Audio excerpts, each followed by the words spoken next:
hari ini. Nah, ngobrol asik hari ini memang masih seputaran tentang virus corona. Dan di sini kita daripada salah kaprah, salah persepsi, dengerin hoax dan yang nggak jelas, mending kita tanya juga sama salah satu yang mengerti tentang virus corona. Nah, Bapak coba memperkenalkan diri dulu, nama dan apa kegiatan. Profesinya hari ini. Iya. Jadi nama saya Muhammad Indro Cahyono. Orang-orang lebih senang memanggil saya biasanya Pak Dindro. Selain sebagai kepala R&D, saya membawahi banyak lab di bawah saya. Profesi saya adalah seorang virologist. Jadi saya virologist. Virologist. Kalau di Indonesianya virolog. Jadi Virolog. kita meneliti virus, hidup tinggal bersama virus, kemudian mengamati setiap virus, penyebarannya gimana untuk banyak virus. Bukan hanya untuk corona, tapi juga termasuk untuk flu burung dan macam-macam virus yang lainnya yang ada di Indonesia. Oke, apa sih itu virus corona? Coba Pak. Coronavirus itu virus sebenarnya bukan hal yang menakutkan ya. Itu udah ada dari sejak mungkin 200 sebelum Masehi. Itu udah ada sebelum Masehi. Udah. Bisa, cuma namanya beda. Enggak, memang tetap coronavirus. Tetap COVID-19. Bukan. Coronavirus itu jumlahnya ada ratusan. Oh, I see. COVID-19 salah satu satunya dari itu. Nah, coronavirus itu nanti akan terbagi jadi 4 kelompok besar. Oke. Ada alfa, beta, delta, gamma. Nah, yang alfa itu untuk alfa dan beta untuk mamalia. Kelelawar, babi, anjing, kucing, ferret, manusia ada di alfa. Di beta ada juga untuk kelelawar, kemudian untuk manusia juga ada di situ. Yang gamma untuk ayam, ikan paus, yang delta untuk burung. Nah, yang menarik di daerah beta. Yang beta ini Manusia. untuk manusia itu ada SARS, ada MERS. Ada MERS. Bedanya Ya. apa Pak? Perbedaannya ada di reseptornya. Nah, yang kita bilang COVID-19 itu mirip dengan SARS. Mirip dengan SARS. Mirip dengan Peristiwa SARS. SARS itu dulu mengerikan juga. Tapi nggak sampai kayak gini. Iya, Karena tidak disebut pandemi. benar. Yang ini sudah disebut pandemi. Iya. Oke. Tapi kalau kita lihat perbedaannya adalah waktu SARS penyebarannya tidak terlalu cepat, tapi orang yang terkena agak lebih parah. Sementara yang sekarang penyebarannya sangat cepat, tapi yang terkena tidak semuanya sakit. Hanya 3% yang parah, sisanya 97% itu 97%. 97%. Kalau kita lihat di statistik dimanapun Oh, seluruh I see. dunia. Kalau penduduk sekarang dunia ada 7,7 miliar. Ya. Dengan asumsi kena semua. Kalau kena semua, Iya. semua iya memang 3%. Yang mati 3%, Oke. 97% itu Ya. dia hanya terkena, Ya. dan lebih dari 50% sembuh. Sembuh dengan sendirinya. Sembuh dengan sendirinya tanpa vaksin. Nanti bisa saya jelasin kenapa kita bisa sembuh dengan sendirinya. Karena virus kan memang belum ada obat ya sebetulnya. Virus bisa ditangani dengan antibodi. Antibodi. Antibodi dikeluarkan dari dalam tubuh kita sendiri. sendiri. Nah, nanti kita akan ceritakan rahasianya gimana caranya supaya kita bisa mengeluarkan antibodi sehingga kita bisa kebal bahkan tanpa vaksin.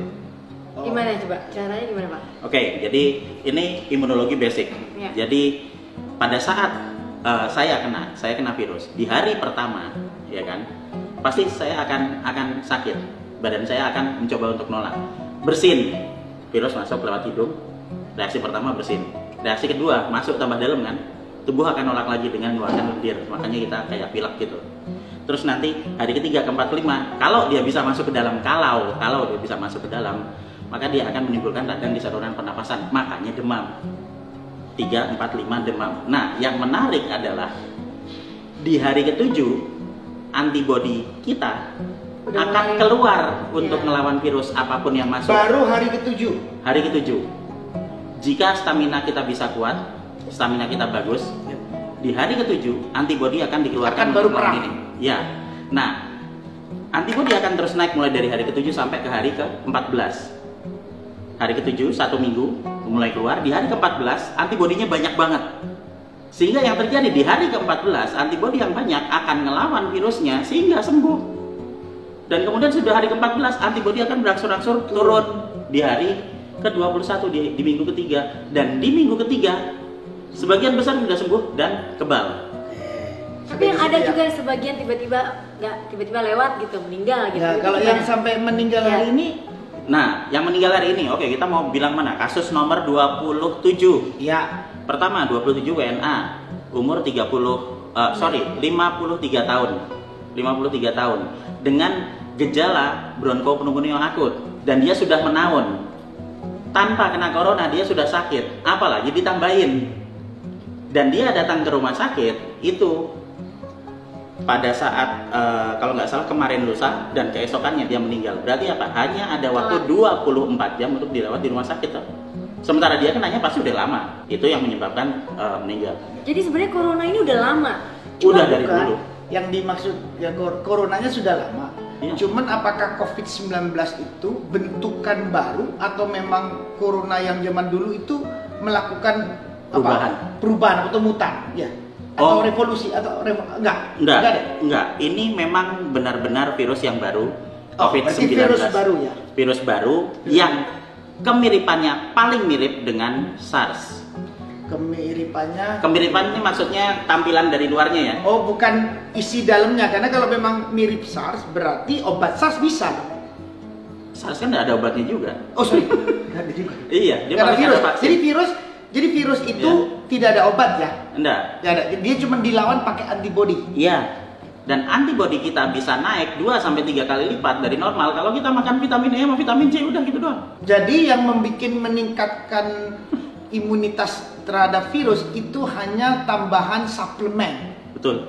Pak, terus ini bagaimana penularannya tuh gimana? Katanya lewat mata lah, lewat enggak. Itu benar juga. Ini benar. Kita semua jadi dikit-dikit. Gini gambar katanya nempel ke sini. Ya, jadi penularan mau SARS, mau MERS, mau COVID-19, mau virus apapun yang lewat saluran pernapasan akan ditularkan lewat droplet. Droplet itu apa, Pak? Droplet itu kalau misalnya saya duduk di sini kemudian saya bersihin kan ada airnya itu kan? Oke, airnya keluar Dan itu ada radiusnya toh. Yes. Hanya radius 1,5 meter. 1,5 meter. Ya, lebih dari itu di 2 meter dia nggak sampai. Sudah bisa. Nggak. Jadi sama juga COVID di luar 2 meter, di luar 2 meter nggak bisa. Nggak. Jadi dia sana pasti sudah enggak. Ya. Orang itu kena, saya di sini, bukan terus lihat matanya terus Tidak. Dia hanya karena dia menginfeksi saluran pernapasan di sini. Berarti virusnya banyak di saluran pernapasan dan respon tubuh normal adalah bersin untuk mengeluarkan virus. Dan dia hanya sebatas radius itu aja. Radius 1,5 meter. Iya. Kalau kita nggak boleh salaman sekarang sama orang, kita harus pakai tisu basah, apa hubungannya jadinya? Lah, kalau misalnya saya terkena dan saya nyebarkan itu kemana-mana, ya berarti misalnya sama Mas Anang gitu kan ya, saya kena terus saya bersihin di sini ya harus dibersihkan sininya. Tapi kalau saya sehat dan kita semua sehat ya nggak perlu. Jadi tubuh kita kalau benar-benar sehat, meskipun di sebelahnya adalah orang kena virus, itu pasti kita akan melawan antibodinya, pasti kita bisa nggak kena. Kita akan kena, tapi kita mampu melawan.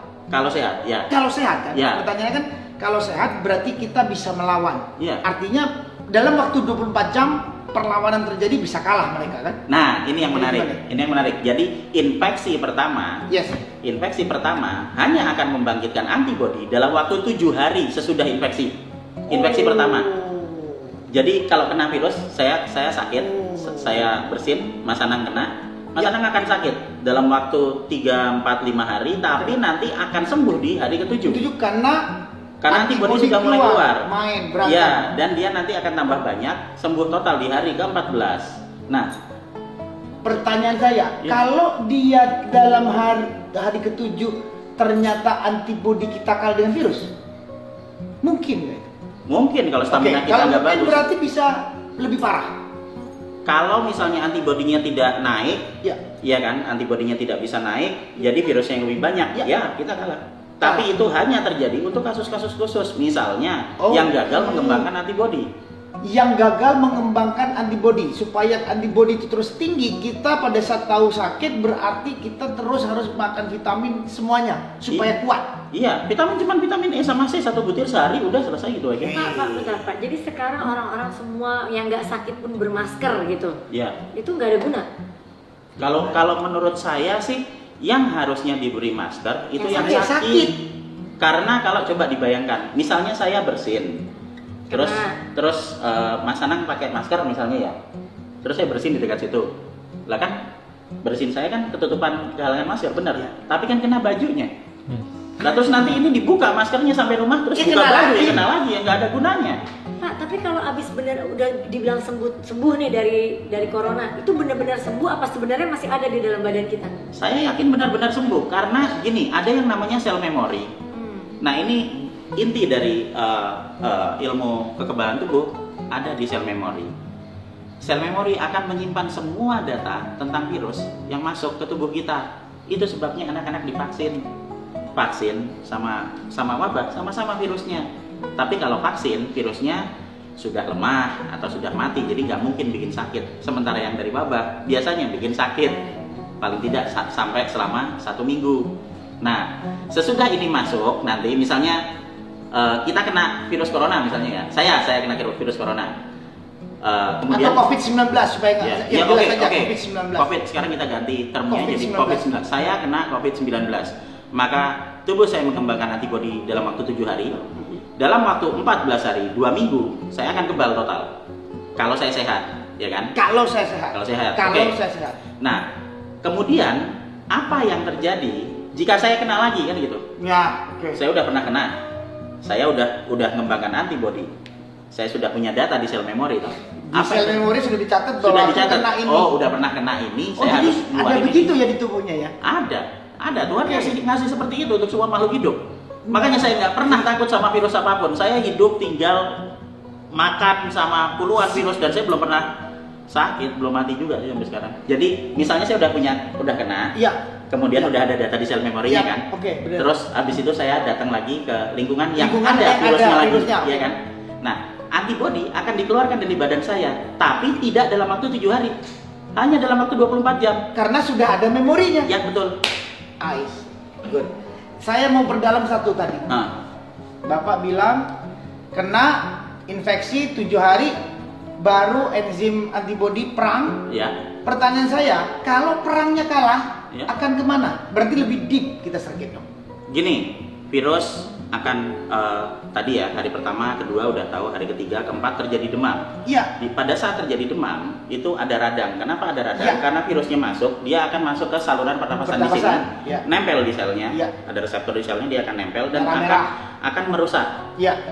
Jadi satu virus masuk ke dalam satu sel, kemudian dia berkembang biak jadi 10, bereplikasi jadi 10, sehingga selnya pecah. Replikasi itu 1, jadi tambah banyak jadi 10. Pecah kan? Ya. 10 nanti ke 10 sel lagi, jadi 100 jadi 1000, selalu kelipatan 10.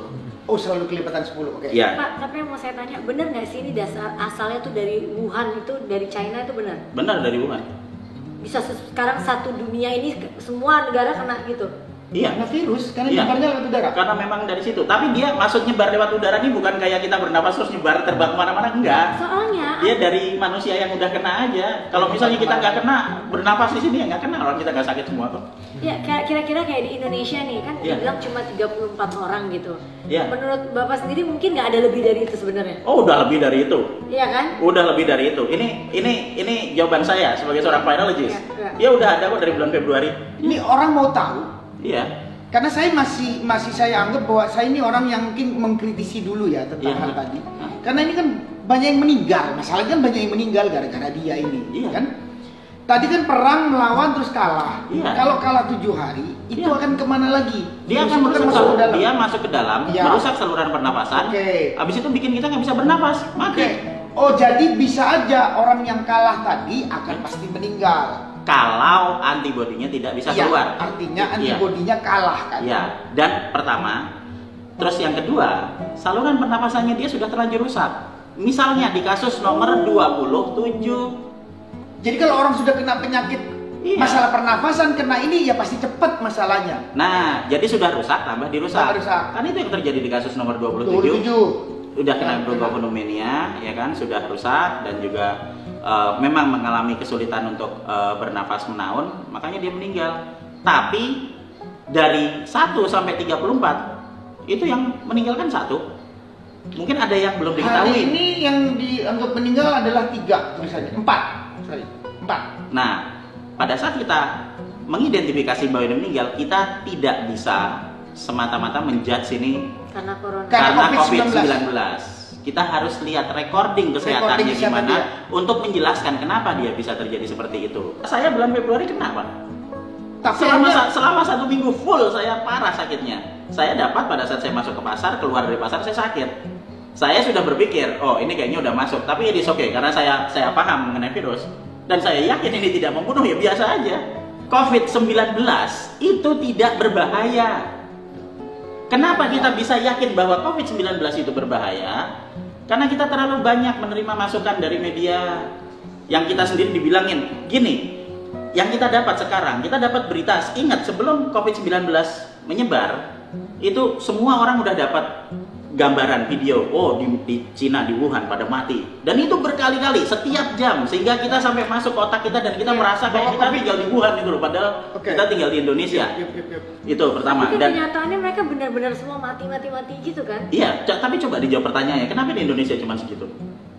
Kenapa semua orang selalu fokus ke kematian yang meningkat dari 100 jadi 400, 8.000, 16.000? Dan kalau dibandingkan dengan yang kena, ini kita akan ketemu di 3%. Kenapa kita tidak berpikir bahwa ada 97% yang sembuh loh? Rumah sakit di Wuhan tutup loh sekarang. Karena pasiennya udah sembuh semua. Sembuh dalam berapa lama? 2 bulan. Ingat tadi kan? Jadi di 7, Wuhan 14, itu 97% sudah sembuh. Ya sembuh. Sekarang posisi Wuhan, berarti Wuhan itu udah aman lagi.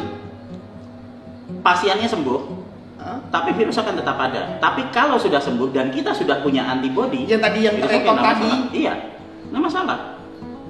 Soalnya kan masalahnya hari ini yang mati udah 4.637. Iya, coba Casesnya ada 126. kalau orang. kita membagi ini dengan ini, kita akan ketemu 3%. Iya. Dan kita lihat di sini 68, Recovernya udah 68. 50% sembuh. Dan akan ada 47% lagi yang akan sembuh kan? Pak, kayak misalnya nih di Italia sampai negaranya di lockdown, nggak ada aktivitas apapun begitu, Iya. karena sebagian besar semua kena. Iya. Nah itu gimana tuh? Jadi gini, kita harus membedakan antara sistem kesehatan di negara luar dengan di kita. Ya kan? Oh, oke. Ya, kita budayanya berbeda, sistem politik, sistem sosialnya berbeda. Iya. Ya kan? Oke. Kalau misalnya di luar negeri, jangankan COVID-19 Pak, cuman flu biasa aja. Anak saya tinggal di Australia. Lama saya di sana. Pada saat ada satu anak di Kena SD anak saya kena flu biasa. Itu diliburkan kok, anaknya suruh pulang ke rumah. Dan karena dia takut nyebar, diliburkan kok 2 minggu. Sehingga kalau ada gini, kalau di prinsip epidemiologi, kalau dalam satu populasi ada 1, 2, 3 yang kena, berarti kita harus memperhitungkan bahwa satu populasi itu kena semua. Berarti apa yang harus dilakukan? Pertama, meminimalkan paparan virus. Gimana caranya? Ya udah tinggal di rumah masing-masing. Jangan sering keluar, karena kalau sering keluar ntar kena kan gitu. Kalau di rumah gimana? Oh, kita bisa proteksi sendiri, kita bisa bersihin rumah sendiri, kita bisa ngepel rumah pakai pembersih lantai, cuci tangan. Orang itu juga pada mati semua kok corona pakai gitu doang. Soalnya ini, Tadi Bapak bilang kan Bapak pernah kena di Februari. Iya. Itu benar. tapi itu COVID. Bapak yang kena COVID-19. Saya tidak bisa mengkonfirm bahwa itu COVID-19, tapi kira-kira penyakit apa yang bisa menyerang di satu lokasi dalam waktu dekat yang dimana ada 30-40% orang, karena semua yang saya lihat teman-teman saya pada kena semua, istri saya kena, anak saya kena gitu kan, gitu. Terus apa yang kira-kira penyakit yang bisa menyebar dalam waktu cepat? Coba kalau diingat-ingat. Flu kan cepat juga Pak. Iya benar, flu juga cepat. Nah sekarang kalau misalnya apa sih gejala COVID? Itu saya nggak tahu. Nah coba Bapak. Demam, kayak yang saya bilang tadi Berarti kan. sama dong ya. Pilek, Pilek. batuk. Nah, apa bedanya sama flu? Nggak ada bedanya. Nah ya, kita hanya bisa membedakan flu dengan COVID-19 kalau kita ambil swab tracheal, kita bawa ke mesin pakai Jadi mesin kita PCR. kembali pada COVID kita harus cek. Sebetulnya kita COVID mungkin jangan-jangan. Jangan-jangan Kita pas kuat. waktu dulu kemarin sudah pernah kena, tapi Tapi nggak kita sadar. kuat. Terus kemudian kita minum Ya. obat dan kemudian antibodi kita naik, dan sekarang kita sebenarnya udah nggak apa-apa, nggak ada masalah apa-apa. Jadi gini, ini menarik ini teman-teman. Coba saya ingin mau highlight Ya. bahwa mungkin kalau kita ngelihat pembicaraan tadi Bapak sebegitu tenangnya, dan berarti bahwa ada yang sudah kena. Setelah ada kena, itu ada memori yang dipegang di dalam tubuh kita. Betul. Setelah jadi memori, itu akan menjadi antibodi kuat untuk Iya. melawan lagi dan pasti dinyatakan bisa menang. Iya. Iya kan? Iya. Kan itu kan pernyataan yang saya Karena ambil tadi. Iya, karena prinsip dari vaksinasi kan itu. Iya, betul. Iya. Dari vaksinasi. Kalau ilmu vaksinasi kan virusnya udah terekam di dalam tubuh. Iya. Karena itu kan dikasih untuk direkam. Iya. Ada serangan, jegrek, pasti lawan. Pam. Kita ngelihat datanya aja bahwa di data tetap akan ada 97% yang tidak meninggal, dan ada lebih dari 50% yang sembuh dan selalu bertambah yang sembuh. Terus kemudian adalah kita nggak bisa hanya memusatkan diri kepada jumlah korban, tapi coba dilihat jumlah yang selamat. Yang selamat yang tadi yang sebut di recovery ternyata Iya. sudah separuh kan? Kemudian kita belajar juga dari kasus 1 sampai 34. Nomor 27 meninggal, oke, meninggal. Terdeteksi positif dan meninggal kan? Tapi kan dia ingat tadi sudah ada gangguan pernafasan sebelumnya sehingga tambah parah. Dan dia dibawa masuk hanya dalam waktu 24 jam di rumah sakit. Nggak, soalnya yang jadi masalah Pak, kenapa kita jadi panik dan sampai toh WHO menyatakan ini adalah pandemi? Ya. Karena memang korbannya, kan ini jumlahnya memang luar biasa gitu. Luar biasa, kita harus ngelihat membandingkan tiap negara, Pak. Di Australia cuma 2, di Indonesia 1. Ya, tapi ini kan kalau lihat data yang di share, ini kan memang pendataan ini kan yang mengerikan memang ada di beberapa negara ini. Kayak Amerika, 3-4 hari lalu, itu yang dibilang dinyatakan oleh total kasus total itu baru kemarin 300 sampai 400 dalam 3-4 hari lalu. Iya. Ini dalam waktu sekarang sudah 1336 kasus. Iya, ya bagus menurut Sebegitu saya. cepat. Iya. Berarti apa, penyebarannya cepat? Berarti apa yang harus kita lakukan? Satu hal yang paling menarik, yang paling saya senangi dari virus, sekali dilepas itu nggak ada satupun manusia di dunia yang bisa berhentiin. Oh, oke, menarik. Jadi virus dilepas, ada yang bisa bikin virus, udah gak bisa diberhentiin tuh. Enggak. Apapun virusnya. Apapun virus, tapi virus itu bisa dibikin memang Pak. Virus tidak bisa dibikin, dimain-mainin, dimodified bisa. Tapi Berarti kan gini, pernyataan tadi menarik, Bapak bilang tidak bisa dibikin. Iya. Tapi dimodified, ya sama menurut saya, karena dari bentuk cuman handphone sama kacamata, tahu-tahu dijadikan handphone kacamata, kan jadi baru Pak, kan bahaya. Apakah begitu pernyataannya? Kalau kita mau main-main dengan mengubah virus, nah sangat dimungkinkan untuk mengubah itu menjadi virus yang agak berbeda, bukan total berbeda ya. Agak berbeda. Jadi misalnya perbedaan virus antara MERS dengan COVID-19. Misalnya sama perbedaannya, misalnya rambut saya hitam, sementara rambutnya Mas Anang hijau. Yaudah itu aja bedanya. Tetapi penyerangan tetap sama. Tetap sama. Nah, mungkin perbedaan dari rambut itu, kalau saya bilang itu, jadi virus itu kita bayangkan seperti bola, kemudian nanti ada duri-durinya, spike. Nah, di ujung dari spike itu nanti yang akan menentukan apakah dia bisa menempel kemana, menempel ke manusia atau menempel ke hewan atau menempel kemana, dan itu spesifik. Nggak bisa yang biasa nempel ke hewan tiba-tiba nempel ke manusia, nggak bisa. Nggak. COVID-19 nggak ada hubungannya sama hewan, ini full untuk manusia. Jadi hewan nggak mungkin kena COVID-19? Enggak, anjing saya enggak. Saya udah bikin percobaan juga di rumah. Maksudnya pada saat saya sakit, anak saya sakit, saya naruh anjing di atas. Harapan saya kena dia. Kalau dia sakit berarti kena kan gitu. Ya dia nggak sakit, nyantai-nyantai aja. Dan saya kena duluan. Kemudian setelah saya sembuh, 3 minggu kemudian anak saya naik angkot. Kemudian pas pulang ke rumah dia sakit, panas, tinggi. Saya tidur dekat anak saya dengan harapan untuk mengecek apakah antibodi saya bisa nangani apa enggak. Ya. Kalau misalnya ternyata saya tidak sakit, berarti penyakit yang kena ke saya sama kayak penyakit yang dikenaan ke anak saya. Karena antibodinya spesifik. Tapi kalau saya ikut sakit, berarti ini penyakit yang berbeda kan gitu. Saya selalu bikin percobaan apalah istilahnya. Ya, eksperimen itu kemana-mana. Jadi kita nggak mati apa yang kira-kira ada takut-takutnya ya. Kira-kira kapan ini akan berakhir? Ya. Kalau sebagian besar penduduk sudah mulai kebal, maka virusnya akan mati. Karena apa? Karena begitu dia masuk, kemudian nanti dilawan sama antibodi kita, ya dia habis. Pertama itu, antibodi kita bisa melawan. Terus yang kedua, kita juga bisa meminimalisir paparannya.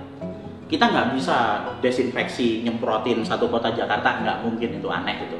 Tapi kita bisa bersihin rumah kita. Setiap kali kita dari mana-mana, kita bisa pulang langsung baju dilepas, masukin mesin cuci, terus mandi. Itu ya. Sekarang kembali ke rumah tangga masing-masing, bahwa please harus sampai rumah dibersihkan dengan baik. Ya, dan itu mati kok pakai apa aja nggak masalah. Menjadi menarik bahwa dalam waktu 3 hari 4 hari ini dari 2 menjadi 34, begitu cepatnya, gitu kan? Inilah yang saya jadi panik. Jadi bisa kenyataannya 34, jangan-jangan minggu ke depan Ini tahu-tahu jadi 500 lebih. Ya. Saya pengen nggak panik lagi. Aduh. Sekarang coba Kayak gini, gitu. coba gini, misalnya kata COVID-19, Yap. saya ganti jadi asma gitu. Panik nggak? Enggak. Kenapa nggak panik? Ya karena udah banyak orang yang kena asma sembuh. Iya. Tapi ada yang mati juga sih. Berapa banyak korban yang mati kena asma? Pak, ini saya nggak tahu. Pak. Lebih banyak daripada 3%. Oh my God. Iya, jadi intinya Kenapa jadi asma nggak takut? Karena juga ini sama penyakit. COVID? Takut ya. Ini logikanya masuk akal. Sebenarnya karena ini penyakit baru, namanya juga udah corona, plus kita lihat di Wuhan pada kayak Iya, kelompok-kelompok. kelompok-kelompoknya kan Ini- itu jadi permainan, berarti ini permainan media ya Pak? Ya enggak. Nah, maksudnya gini loh. Apa yang mau kita terima di otak kita? Itu kan kita bisa milih sendiri. Kalau kita sering kali masuk aja kan, kita bilang sama kayak dulu waktu kecil saya dibilangin sama kakek saya, jangan ke pojokan situ, itu di kuburan situ ada gua, di situ banyak pocong. Takut Sampai kita. bertahun-tahun saya nggak berani, sampai saya datang ke situ. Nggak ada. Sampai dia datang ke situ, saya tungguin, nggak keluar pocongnya. Nah kemudian sekarang apa bedanya dengan COVID-19? Wong Jawa banget Pak ini. Dikasih tahu ya kan, wah ini kalau kena nanti mati, udah itu nanti gelimpangan di sono itu kan. Sampai kita lupa bahwa kita nggak ngeliat orang gelimpangan di Jakarta. Dan kayaknya kalau udah kena itu kayak udah akhir dari dunia gitu ya. Lah Udah iya. kayak Padahal enggak kan ya. Ini sampai ada dari Instagram, ini dari teman kita salah satu anak Indonesia yang di Prancis. Itali. Di Ya. Itali dia membuat keterangan di Instagram yang sekarang mungkin jadi Ya. viral juga. Ya dia menceritakan bahwa untuk dia kena akhirnya dia sarannya dia sangat bagus. Mendingan kamu di rumah aja lah dulu, jaga diri kesehatan, jaga lingkungan baik-baik. Ya. Ntar kalau sudah nyaman ya silakan. Iya, lah kan sama kayak yang dibilangin tadi. itu di negara Iya. dia, di negara kita gimana? Kerja masih masuk, sekolah kalau nggak masuk bolos. Iya, itu Ada kan norma. perbedaan. Enggak, itu gini, Itu jadi beda lagi tuh. kalau Ya. misalnya kita belum kena, ya kita tetap melakukan kegiatan seperti biasa. Tapi ini juga pelajaran bagus buat kita, bahwa kita bisa mulai meningkatkan pola hidup bersih kan. Ya, sering Aku cuci setuju. tangan. Jadi tindakan Betul. yang selanjutnya Pak, yang sekarang takutnya orang adalah Iya. kalau kita kena. Iya. Tadi sudah dijelaskan kalau kita kena adalah 7 hari, Iya. pasti kita flu dan Iya. macam-macam. Habis Iya. itu baru kita akan melawan. Ya, Jadi gini Pak, kalau kita kan nggak pernah tahu nih kenanya atau enggak. Kita tunggu 7 hari, kita sanggup melawan. Nggak sanggup di atas 7 hari, mendingan kita rumah sakit. Gitu. betul. Jadi sarannya teman-teman, siapapun yang kena, kalau merasa tidak nyaman selama 3-4 hari, better datang ke Rumah sakit. dokter. Dan, Pak, Dan nggak usah keluar, udah istirahat aja. Langsung minta aja izin. di rumah sakit minta izin. Kalau sekarang kita minta Ini paling izin seneng, misalnya. Pak. Dia sakit Iya. apapun di rumah sakit, kalau sampai udah tidur di rumah sakit, wah seneng deh. Nah kalau sekarang kita bilang kita kemungkinan kena corona, pasti dikasih libur Pak. Nggak mungkin Pak, nggak. tapi gini, oke, mungkin buat orang yang masih belum mengerti dan belum Iya, paham, iya. coba dikasih informasi kalau misalnya batas apa yang kita harus datang ke rumah sakit Oke. untuk ngecek gitu, Yes, bahwa kita iya. kita corona apa kita flu biasa atau cuma batuk biasa? Ya, jadi sebelum masuk ke sana ada informasi bagus bahwa kasus nomor 6 dan nomor 14 itu sembuh, udah boleh balik ke rumah. Terus kedua, kan kemarin kasus nomor 1 sama 2 di Depok kan? Yes. Lah kan hari Minggu saya di sana. Saya datang ke sana. Kenapa nggak telepon saya Pak? Apa kita mau ke sono lagi? Iya. Ayo ditantang. Aku ingin tahu orang yang pertama kena sampai diumumin itu bentuknya kayak apa? Maksudnya adalah saya datang ke sana, Siap. ya kan, biasa saja. Ternyata memang semuanya masih pada sehat, ya ada yang panas demam sedikit, tapi habis itu kemudian mereka sembuh. Saya salaman kok sama suspeknya, it is okay, nggak apa-apa, Oh gitu kan? nggak apa-apa, nggak masalah. Berarti Jadi dikirim-kirim kalau itu kalau nanti juga ya gambar gitu ya? kalau kita mau mengambil batas, jadi hari Ya, pertama ya. bersin, normal. Oke. Ya kan virus masuk dia harus dikeluarkan. Yes, oke. Hari pertama, kedua, nanti hari ketiga ada pilek, ya normal, biasa aja. Ketiga, keempat, kelima itu nanti akan ada demam. Nah itu nggak masalah. Kita harus tetap minum vitamin C 1 butir, vitamin E, terutama vitamin E Vitamin Jadi, E dan vitamin C. ya Kita minum sebutir apa? tiap hari. Dua-duanya kita minum. Karena itu akan naikkan antibody. Oke, dengan teman-teman cepat. ingat, vitamin E, vitamin C. Teman-teman Ya. harus ingat. Oke. Ya, oke. Nah, nanti kalau di atas 7 hari antibody sudah mulai diproduksi gitu. Nah, kalau misalnya nanti masih terjadi demam gitu, ya sebaiknya nanti langsung bisa ke dokter. Nah, terutama yang harus ke dokter adalah jika terjadi kesulitan untuk bernapas. Pada saat terjadi kesulitan bernapas, nggak usah nunggu hari-hari, langsung berangkat ke dokter. Berarti, jadi kalau pertama kena dalam waktu tadi sampai 7 hari bersin-bersin dan sampai pernapasan terganggu, better langsung ke dokter. Jadi Ya. mendingan kalau kita sudah merasa badan tidak nyaman, kok panasnya nggak di luar biasanya, Ya. merasa kurang bagus, Ya. mendingan ke dokter. Ya. Biar tidak kemana-mana. Yang penyakit. mau saya tanya, apa semua rumah sakit di Indonesia udah bisa mendeteksi corona? Good.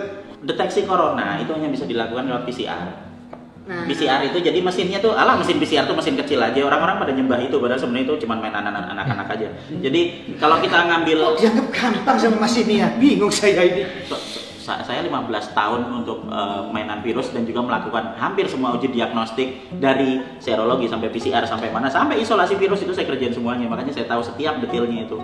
Makanya saya bisa nebak bahwa nomor 27 itu kena bukan dari luar negeri, bukan dari mana, tapi emang dari paparan di lingkungan. Kan itu kan ditanya kan, dari mana dia dapat kasus nomor 27 itu? Ya orang dari lingkungan ya, dari dulu aja kali dia udah kena kan itu. Untuk itu jadi harus diambil swab karena nanti kan ada virusnya di sini. Berarti ya. memang butuh effort, tapi di setiap rumah sakit bisa ya? Saya nggak ngerti apakah semua rumah sakit bisa, tapi ada daftarnya, ada listnya, Oh, I see. list resmi dari List resmi, Kementerian ya. Kesehatan. Ini baru dikeluarkan atau sudah lama Pak? Udah kok. Udah lama ya?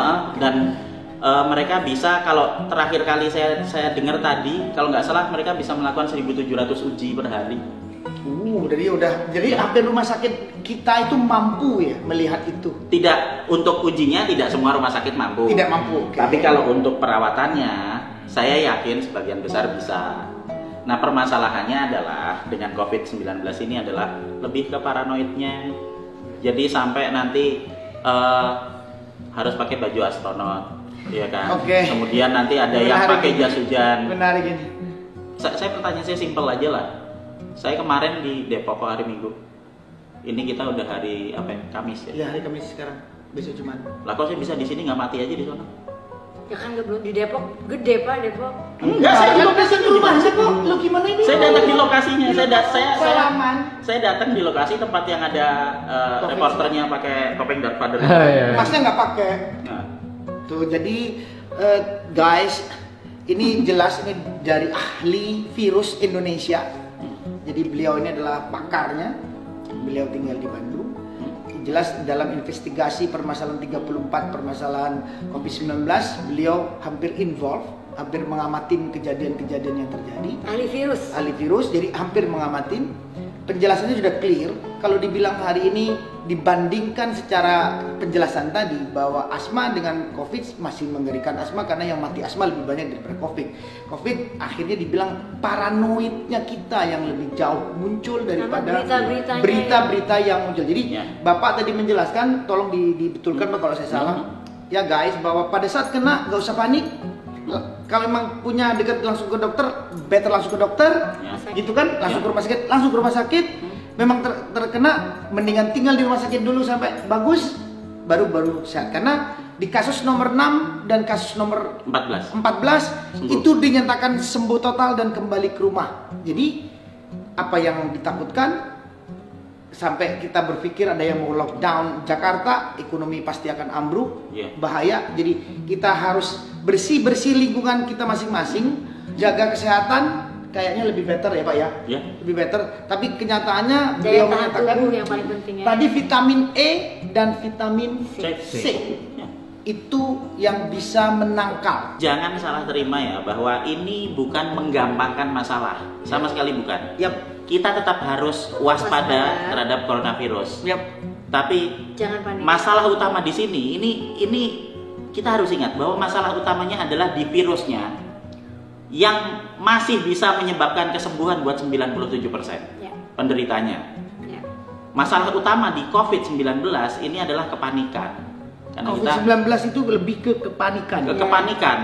Jadi semakin panik kita semakin nggak bisa berpikir. Pada saat kita nggak bisa berpikir, kita nggak akan bisa melakukan hal sesuai dengan akal sehat. Ya. Begitu kita tidak panik, Betul. kita akan bisa melakukan apapun. Logika akan mengalahkan kepanikan, pengetahuan akan mengalahkan ketakutan. Jadi nggak Selalu boleh seperti Itu itu. pesan dari Bapak ya. Ya. Makasih Pak udah datang Selamat. jauh-jauh dari Bandung atas semua Nah, pesannya kita Bun apa pengetahuannya Bun? Kalau bisa disampaikan pesannya apa? Iya, pesannya kita ya tadi mungkin tetap harus waspada, jangan panik dan tetap kita menjaga kebersihan. Daya tahan tubuhnya dijaga. Oke, terima kasih dan sampai ketemu lagi di Ngobrol Asik yang berikutnya. Ya, Terima kasih ya Mas. sama-sama Mas. Yang banyak